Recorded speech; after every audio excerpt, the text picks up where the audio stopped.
In a town called Tawang, soldiers fought with clubs and fists over a line one man drew in 1914. China says that line was never legal. India says it's sacred ground.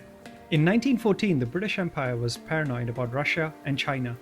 They wanted a clean northern border for India, so they sent one man, Sir Henry McMahon, British India's foreign secretary, to a conference in Shimla with two other parties at the table, China and Tibet.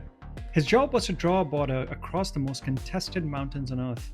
He drew it in red ink. Here's what nobody tells you: China was at the table but wouldn't agree to the line. So McMahon pulled the Tibetan representative into the side room and got them to sign the line privately, a backroom signature. When the Chinese delegate found out, they refused to ratify the agreement.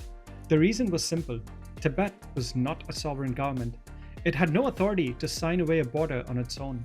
So, as far as China was concerned, the McMahon Line was never legal. McMahon's own surveyors recommended the border follow the highest Himalayan ridge, but he pushed the line further north to capture Tawang, a sacred Buddhist monastery town that paid taxes to Tibet for centuries.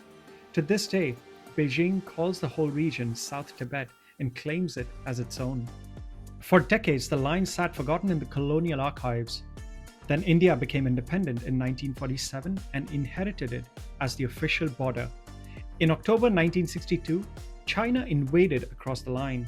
In 1 month, Chinese troops poured into Arunachal Pradesh, captured Tawang, and reached the edge of the Assam plains.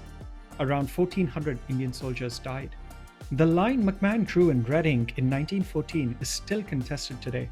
In December 2022 in Tawang, hundreds of Chinese and Indian soldiers fought hand to hand with nail-studded clubs on the ridgeline. Dozens injured on the exact line a colonial officer drew over a map and never had to live with. Next, how the same man promised Arabs a whole country, then betrayed them. Subscribe so you don't miss it.